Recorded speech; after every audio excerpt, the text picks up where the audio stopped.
Good evening, viewers, and welcome to this edition of NTV Sports Page. It's Wednesday, 17th February, and I'm Curtis Morton. In our headline, we hear from Frankie Claxton and Cardigan Connor on West Indies cricket. And in our feature for this evening, big money goes to SK in domino contest. We'll take this break and I'll be right back.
Well, I'm back and we start with cricket. Sri Lanka's multi-format tour of the West Indies, comprising of 3 T20s, 3 one-days and 2 test matches, will start on March 3rd, with all fixtures to be played behind closed doors in Antigua in a biosecure environment.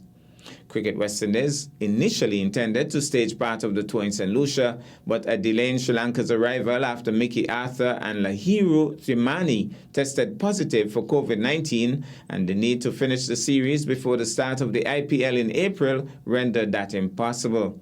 Instead, the Coolidge Cricket Ground, previously known as the Alan Stanford Sticky Wicket Ground, will host international cricket for the first time as the venue for the T20 leg of the tour.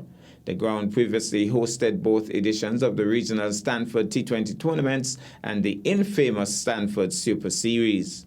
It underwent extensive renovations in 2017 and is one of the 2 venues in operation for the ongoing regional Super 50 Cup. Sri Lanka will be the first team to travel to the Caribbean for a men's tour since Ireland in January 2020. The one-days form part of the World Cup Super League, while the test matches are part of the World Test Championship, even though neither side can qualify for the final. Meanwhile, India cruised to victory in a little over a session on the 4th day in the test match versus India. Axar Patel collected a 5-wicket haul on debut as England went down by a crushing margin of 317 runs. Emphatic retribution after the tourists had gone 1-0 up in the series. Summarized scores: India 329, Rohit Sharma 161, Rahane 67, Pant 58 not out, Moin 4 for 128 and 286 in their second innings, Ashwin 106, Kohli 62, Moin 4 for 98, Leash 4 for 100. Beat England 134, Foakes 42 not out, Ashwin 5 for 43. And England in the second innings bowled out for 164. Moin top scored with 43. Axar picked up 5 for 60. India won by 317 runs. Well, sticking with cricket, we hear now from our very own Frankie Claxton, who now resides in Anguilla, and Cardigan Connor, the former international cricketer out of Anguilla, as they opine on West Indies cricket. Congrats on your victory in Bangladesh.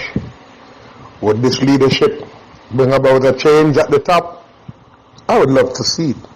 Some more tactics, technical moves, aggressive moves, and thinking of the game. He has always had it in him. So I hope that they look towards his direction, as I am dissatisfied with Mr. Holder's way. And I am happy he wasn't there, else Cornwall might not have gotten a game. And he would not have bowled the spins like that. He would have wanted to bowl himself all the time. But God is a good God. And I'm happy that those guys went and put their head down and gave us a victory that we deserve. Congratulations to you, Angwellian, Leeward Islands, and Caribbean fraternity in the name of sports, especially cricket. May we continue to grow from strength to strength, believing in the others and giving them a chance. Not dismantling them like when Lloyd went, we dismantled the rest. Like when they went the other places, they dismantled the others. We kill our own by killing our own resources. So let us hope some rethinking is put into the next selected team as we go forward. Have a wonderful day, my friend. Gary Frankie, I appreciate your sentiments and very supportive of them as well. I must admit that I didn't give our guys much of a chance in Bangladesh, especially the history that suggests that Bangladesh has always been very difficult, not just for us, but for most teams to just go there and come away with victory. They beat us badly in the one days, so I felt it was going to be even more difficult over the 5 days in the test matches. But I must give Brathwaite a lot of credit. Got to give Simmons again a lot of credit for bringing the guys' confidence back. But of course, the players themselves, a lot of them who again would have been under a lot of pressure. They were there as a second string. No one expected. Well, they probably expected a 2-0 series win, but majority of people, I'm sure in hindsight, would say yes, we thought we could win, but for me, who've played the game for a number of years and coached it, and with a very positive way of thinking, I did not see us winning a test match, moreover, a 2-test win. And even in this last innings, or the second innings of both for the West Indies, who got bowled out cheaply, and then for them to have won it with spinners, not fast bowlers. The fast bowlers only bowled 4 overs. But Brathwaite, again, he picked up 3 wickets. Must give him a lot of credit. He deserves that. And hopefully it would springboard him back to prominence, because he's been struggling for a couple of years for his own spot, but it shows he's got leadership qualities. But buddy, I thank you for what you continue to do to encourage and develop sports, and especially what you do for the smaller schools. Well, thank you, gentlemen. We'll take this break and I'll be back with our feature for this evening.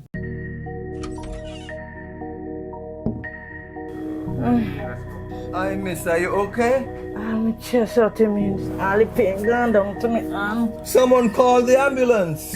In the event of a health emergency, dial 469-3333. Good day, you've reached the Alexandra Emergency Line. This is Nurse Hanley speaking. What is your emergency? For health emergencies, dial 469-3333.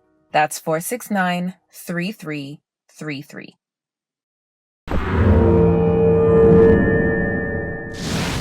Well, I'm back, and tonight, Domino's is in the spotlight. They said it before it happened.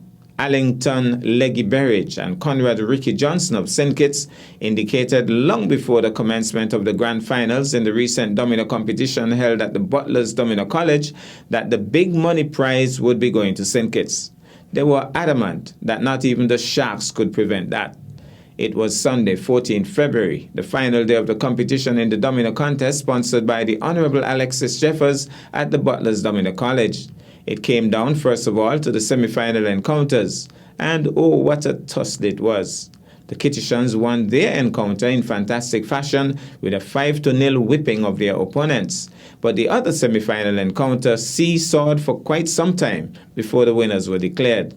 The Kittitians faced off with Jaime Killer Ferguson and Edison Eddie Paris of Nevis in the grand finals.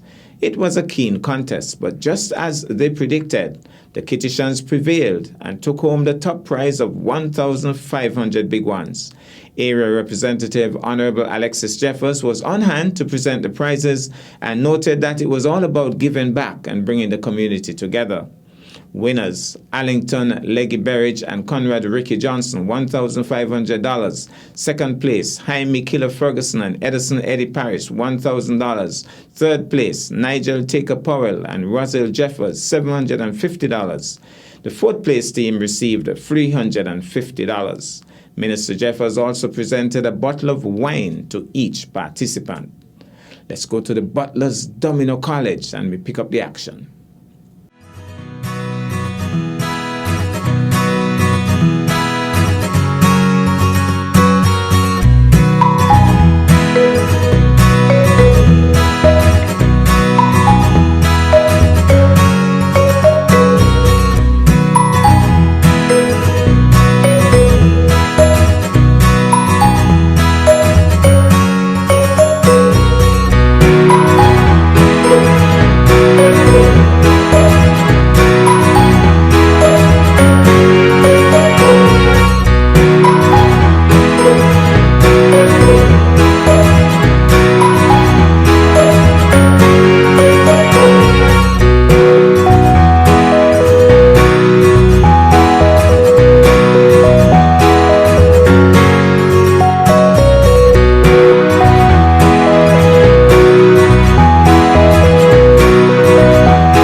Ricky and Al, St. Kitts team, gave Domino College 5-0 in the quarter-final. So we're in the final right now, waiting on the next opponent to come up. Of course we're going to win it. We're going to bang them up, man. Everything I go back St. Kitts is a must. Yeah, man. It's a must. It's a must. So this team is a St. Kitts team? Yeah, okay. St. Kitts team. Well, Edison Paris, that is the man. Bring it in on it. So you decided to spend the weekend in Nevis? Yes, man. It's a must. Yeah. And just enjoy yourself. Beat up them, man. You know, enjoy yourself to the fullest. Yeah, man. It's a must. It's a must. Spend a look year back and make people them know. Say yes. We not take everything one time. Suppose they tell you sharp and take with the money. You gonna stay in Nevis? No, they have to buy the boat. Yeah, they have to buy it first. Yeah, man. Okay then. Yeah, good night, everybody.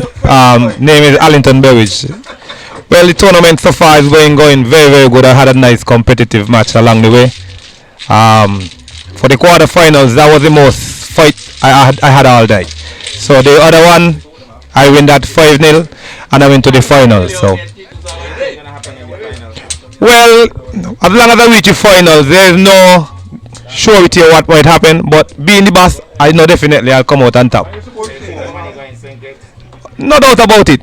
Honorable Alexis Jeffers. Now, he has sponsored this particular Domino's tournament. And one of the things that we have noticed is that it has the biggest prize money yet. I understand that the winning team, Minister, is getting $1,500. Tell us how you came about this incentive, though. Well, at least you have to go and find it somewhere. You ask where you find it or how you come about it.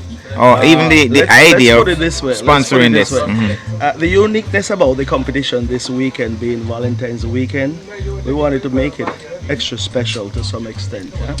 And that is why the winning prizes are as they are, and also the complimentary wine which will be given to each of the players who would have participated.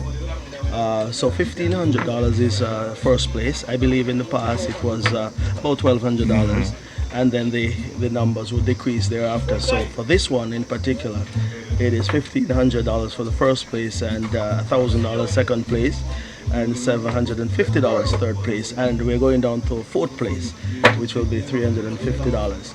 So it is a good package, and I think that would have incentivized persons to come and participate. We have had 24 teams participating in this competition, which is the most thus far.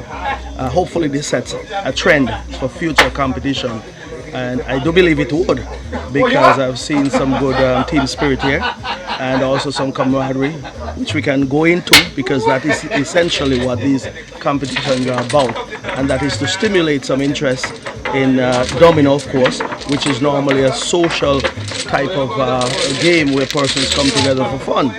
But since we have had these competitions over the last couple of months, we have seen more interest, and it seems as though it's something that can grow some more roots here on the island of Davis, and other teams or other organizations and other persons can put on multiple competitions throughout this year to come, so that we can have this continued spirit that we are seeing. Well, I must tell you, Minister, that in terms of being a trendsetter, you have set the bars very high, because apart from the monies, the prize monies, my understanding, at first I thought I heard one bottle of wine per team, but now I'm hearing that it's one bottle of wine per participant. That's a lot of bottles of wine, sir. But it's only about 4 cases though. That being said, if you have 24 teams, then of course at least 48 bottles will be given out. I believe 1 or 2 teams may have had more than 2 persons. Oh, okay. But once you would have gone on the board and played, then you get a bottle of wine. A bottle of wine. And you know, that idea came about as a result, like I said, of the Valentine's weekend. I'll go one step further and say, normally we tend to pamper the ladies around Valentine's. It seems as though Valentine was for the ladies, or couples per se, but the ladies are normally featured and get some prominence. But all men do need some attention too, and since this is predominantly a men type of game, but I believe there were 1 or 2 ladies. Well, there's 2, and one of them is in the semi-finals right now. Excellent. Russell Jeffers. Russell, excellent. Yeah. Well, that is a good thing. So it therefore means that women are coming into the game as well too, and we're trying to keep it clean so that at least they're respected when they come around also.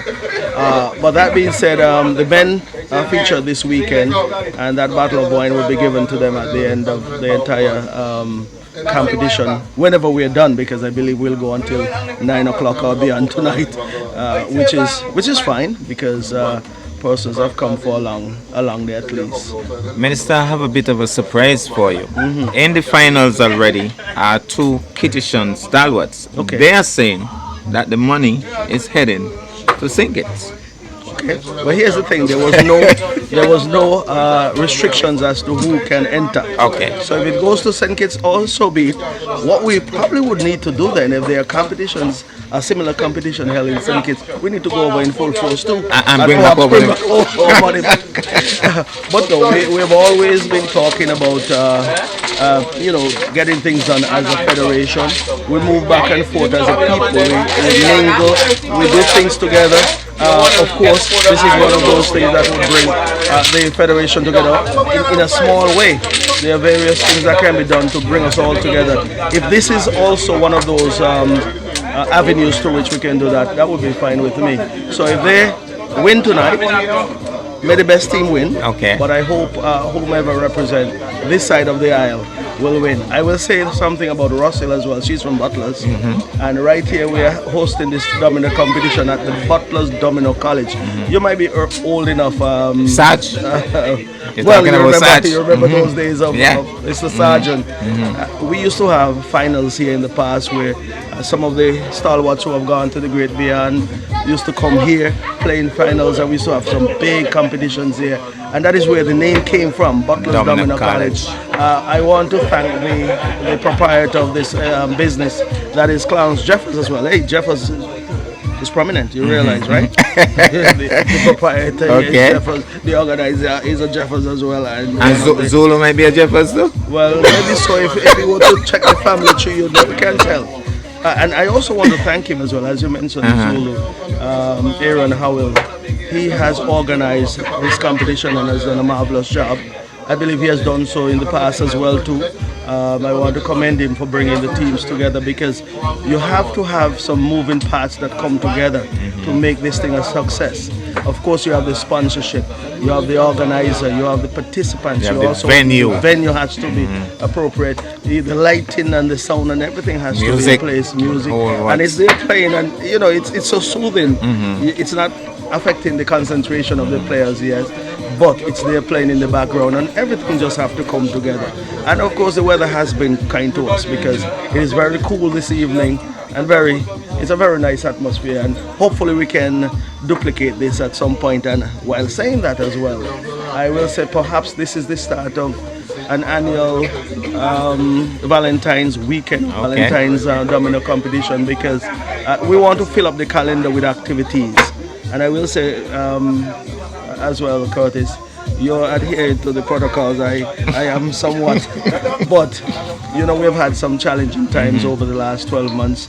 And indeed, if these activities, once we adhere to the necessary protocols, if these activities would help us to ease some of the tension, some of the stress, and some of the difficulties in terms of us having some good social gathering in the right way, that will be good for us as an island.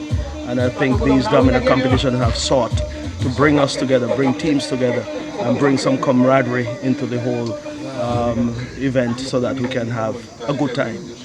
Minister Jeffers, I want to make a quiet prediction. Since it's a Jeffers sponsored event, it's at a Jeffers venue, and a Jeffers is in the semi-finals, I'm thinking that a Jeffers will be on the winning team. Okay, and hopefully when it's all said and done, they wouldn't say a Jeffers will set it up. Oh boy. Okay, so but that would be a good thing. Listen, as you said, Jeffers, we have some large Jeffers families throughout the entire parish of St. James. It's a popular title, yes, a popular surname, I should say. But that being said, it says that talent abounds within the Jeffers clan. Or the Jeffers clan, if you want to use a much more aggressive term. But I would say Jeffers family. But put that aside though, it is good to see the sport. And it is a sport because there's competition involved. As I said before, we have always done it on a social basis, where your family would play, you'll go to the shops and bars and play, but to take it to the next level of competition. But I want to go further and say, I believe it is time for us to introduce games like chess, for example. Okay. A game like chess, it requires a lot of time and patience and concentration. But it certainly brings out a level of thinking and understanding that we want to inculcate and stimulate in our young people. So perhaps it is something that we'll have to introduce in schools. I know a little bit about chess. I haven't played for a long time, but I think I know the rules. But it is a challenging game. And if you're able to challenge and stimulate the mind, then it means that other areas in your life will be stimulated. That's true. And you'll be allowed to grow accordingly. So chess is something that I believe we need to maybe segue into that, or introduce it to whatever term you want to use, so that our young people can be involved in that particular thing. But Minister, as we wrap up this interview, what about, as you mentioned, competitions? Nevis taking it to another level. I understand that there's a world championship sometime this year, and I understand that maybe teams from St. Kitts will be represented, but no talk about Nevis. What do you think about getting some competitions to pick your best, and one of these days having the top brass going up? Well, what would have to happen is that we'll have to organize ourselves first and foremost. The same way you have the Cricket Association, Football Association, there was once a Tennis Association. Perhaps we need to start with an association, a domino association, where we can have persons being a part of a body with the necessary ingredients that are there to ensure that you comply with all of the standards that need to be adhered to, that all of the necessary finances and support are addressed. Collectively, we put our minds together to figure out how you'll raise funds for that. Indeed, the government is asked to lend its assistance from time to time to the various sporting organizations. But you have to start by organizing yourself first. It cannot be ad hoc, as we are doing it with someone organizing a competition this weekend or next weekend. But there must be a calendar, an association first and foremost, with a calendar of activities where you go to the various communities, or the various communities field their team into one big competition, and then from there you can pick the best, and then you can branch out federally, regionally, and then internationally. So it is a step-by-step process, but it starts with proper organization and putting a foundation in place so that you can build from there. So that is not far-fetched. It is something that can be done. So I suppose you brought that up, and it's something to look forward to.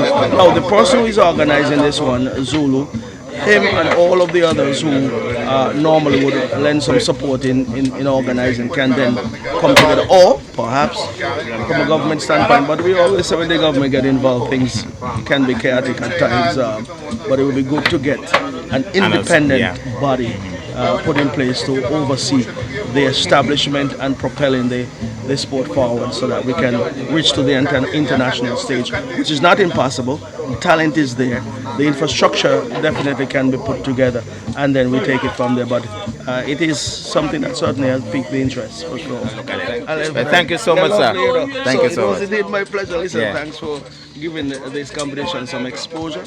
I think what would happen from here is that the more exposure that is given, the more the interest will continue to build. I believe we have some holiday weekends coming up. Various communities can organize as well. I will say, get yourself ready though, because on Easter Sunday, all being well, we have a knockout cricket competition at VOJ Grounds.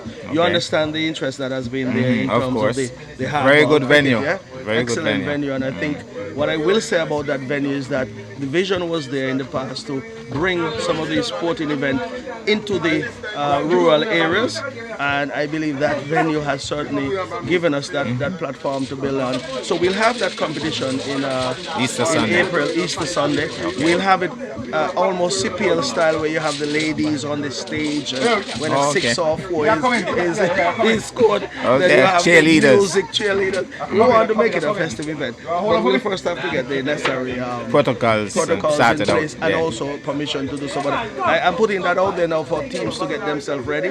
I believe they will be using the tape ball. The tape ball, so that some persons who are not too keen on playing the hard ball would get a chance to participate, and then we'll make it a festive atmosphere down there. So that is the 4th of April, I believe.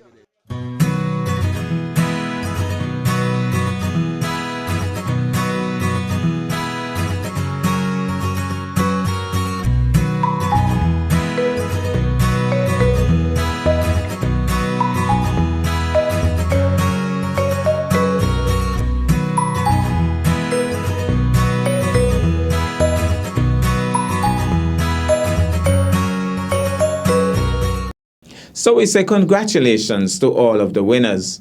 That's our package for this evening. I am Curtis Morton, reminding you that you're going to watch sports if you're not fit.